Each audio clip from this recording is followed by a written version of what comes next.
Hoje nós vamos estudar um pouquinho sobre o próximo, sobre ajudar o próximo. Lá em Lucas 10, do versículo 25 ao 37, nós encontramos algo muito interessante acontecendo ali. Primeiro que aparece um doutor da lei, então era uma pessoa que conhecia da lei, conhecia os escritos religiosos, então não era uma pessoa leiga.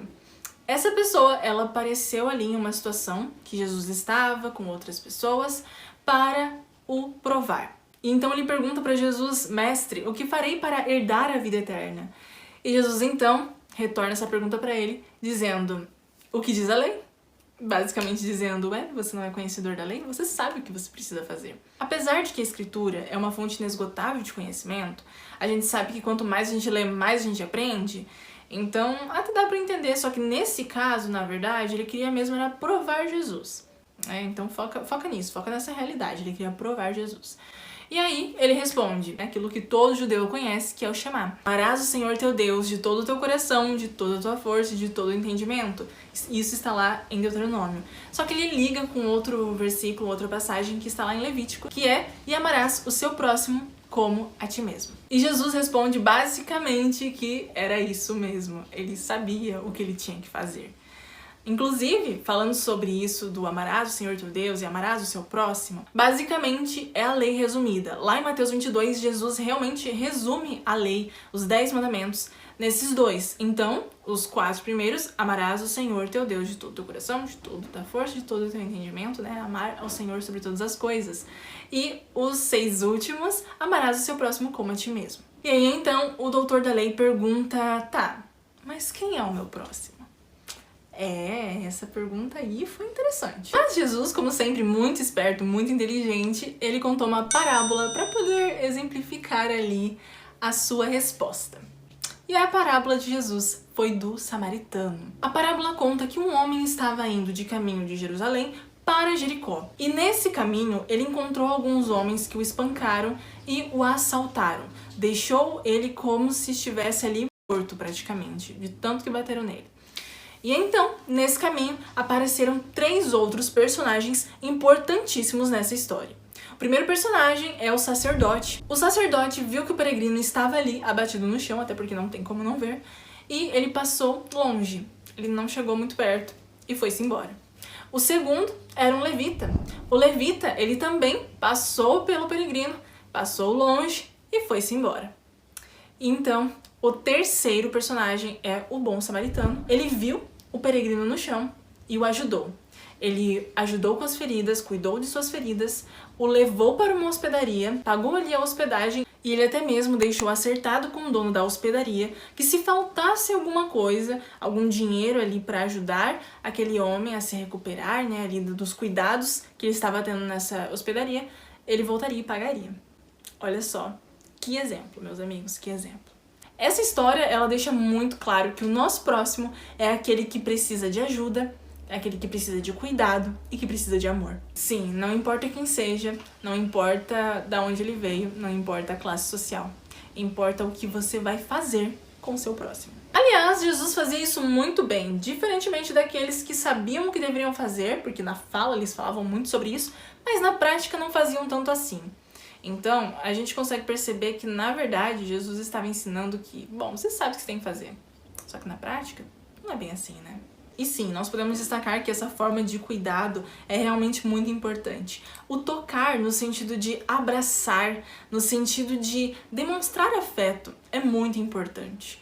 O cuidado na hora de falar, as palavras que você fala, como você ajuda outra pessoa, como você ouve. A importância de saber ouvir e de saber falar também, a importância de interagir e de dialogar com alguém. Isso também é cuidar do seu próximo. E também financeiramente, que foi o caso ali que ele ajudou financeiramente. Esses 2 coisas ele fez. Ele cuidou, ele tocou as suas feridas, cuidando ali de suas feridas, e também o ajudou financeiramente. E quem sabe ali até mesmo ouviu o que o peregrino tinha para dizer, não é mesmo?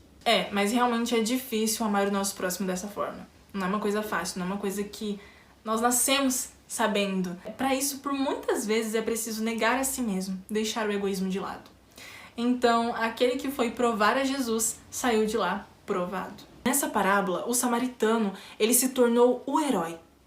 E é interessante isso porque os judeus provavelmente não gostaram muito dessa história.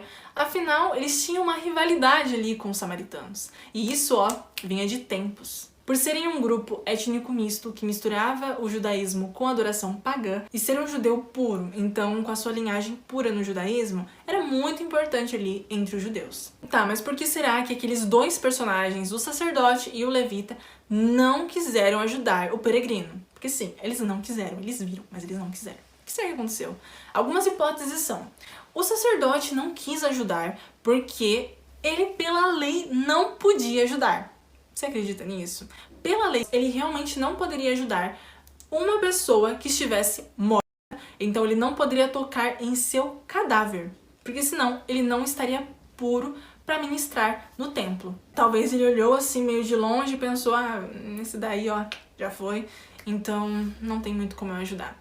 Pode ser que seja isso? Pode ser, mas não tem como saber exatamente. Ou então talvez ele reconheceu que aquele que estava caído não era judeu. Não tem como saber porque a parábola não fala se o homem, o peregrino que estava ali, que foi assaltado, era judeu ou não era judeu. Não tem como saber porque a Bíblia não fala quem ele era. Mas pode ser uma hipótese. Talvez eles viram, né? Talvez não fosse judeu e daí eles pensaram assim: deixa esse gentil pra lá. Mas eu até acredito na possibilidade de que o peregrino era um judeu, sim. Veja, tudo que eu tô falando aqui são possibilidades, são hipóteses. Isso não significa que é certeza. Não está na Bíblia, mas são possibilidades. Outra possibilidade é que talvez o sacerdote até sabia que ele não estava morto.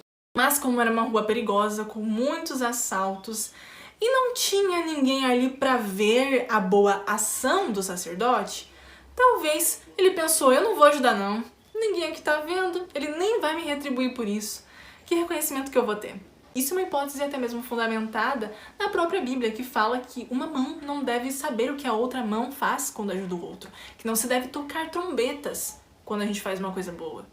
Os judeus já tinham um histórico que queriam reconhecimento. E na verdade o ser humano é assim. Se nós não cuidarmos, se nós não formos transformados pelo Espírito Santo, nós também vamos querer que outras pessoas vejam as boas ações que estamos fazendo. E esse não deve ser o nosso caso. Outro motivo que talvez o sacerdote e o levita não quiseram ajudar o peregrino foi talvez porque eles acharam que, se aconteceu isso com ele é porque era um castigo de Deus. E castigo de Deus, aquilo que Deus manda, a gente não pode mudar. Esse pensamento era muito comum lá no Oriente Médio. Ou você acha que os amigos de Jó não quiseram ajudar ele por causa de quê?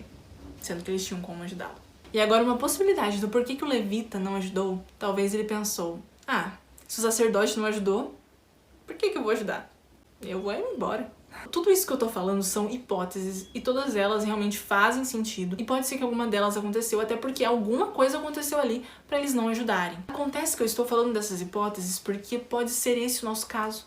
Talvez a gente caia em alguma dessas hipóteses, ou até outras mais. Porque sim, quando algo nos tira do nosso conforto, quando algo nos tira do nosso egoísmo, a gente inventa muita desculpa. E Jesus deu uma ótima lição naquele doutor da lei e de todos aqueles que estavam ouvindo e até mesmo pra gente dos dias atuais. Até porque status é diferente de compaixão. Aqueles doutores, aquelas pessoas que sabiam da lei, eram pessoas que tinham status. Eles professavam a religião. Mas na prática não era bem assim. Eles professavam compaixão, mas eles não tinham compaixão na prática. Quem tinha era o samaritano. E o samaritano, ele não falava tão bonito assim como os judeus. Ele não falava tão bonito assim como os doutores da lei. O samaritano, ele não tinha essas palavras, ele não tinha todo o conhecimento desses doutores da lei. Mas ele fazia, ele cumpria e ele tinha compaixão. É muito bom estar envolvido em grandes ministérios, ser reconhecido, fazer parte de um grupo religioso e até mesmo ser uma figura de autoridade. Mas será que na prática você tem feito aquilo que você tem pregado, aquilo que você tem ouvido e aquilo que você sabe que tem que fazer? Ser uma pessoa de Deus, ser filho de Deus, não é falar o nome dele, não é falar bonito, mas sim viver na prática o cristianismo. É viver nas atitudes, nas pequenas atitudes, nas grandes atitudes, é testemunhar com a própria vida. E isso é para todos nós. É importante destacar que em alguns casos, quando a gente faz alguma boa ação, quando a gente está envolvido em um ministério social, um ministério que ajuda as outras pessoas, algumas pessoas surgem assim para criticar. E não é crítica construtiva, é crítica destrutiva mesmo. E muitas pessoas vêm para falar, para fazer suas críticas destrutivas. Quando você vai ver muitas dessas pessoas que estão reclamando, não estão fazendo nada. ou então até fazem, mas com pesar, por obrigação mesmo. Mas você já parou pra pensar que se todos fizessem, como o mundo seria diferente? Até porque falar até papagaio fala. O samaritano até pagou pelas despesas daquele que não tinha condições, despesas até que viriam. Isso lembra muito o ministério de Jesus. Jesus também pagou por algo que nós não iríamos conseguir pagar. Nós não temos condições para isso. Nunca teríamos condições. E Jesus pagou em nosso lugar, sem garantia nenhuma de retribuição. E até mesmo sabendo que muitos não o amariam. Ele fez porque ele é bom, porque ele nos ama. E nós devemos também amar o nosso próximo, fazer o bem ao nosso próximo, porque amamos o nosso próximo. Porque queremos, não com pesar, não com medo do inferno, medo do que vai acontecer, um castigo ou alguma coisa assim. Não. Devemos amar porque queremos amar o nosso próximo. Porque no final, para ser bem sincera, não é só sobre o nosso próximo. No final, é sobre Deus. No final, nós estaremos amando a Deus. Eu espero que você tenha gostado desse vídeo. Se você gostou, se inscreve no canal para poder fazer parte da nossa família aqui no YouTube e receber os vídeos daqui da lição. E também deixe nos comentários o que você achou. Deixa seu like e compartilhe esse vídeo com a sua classe.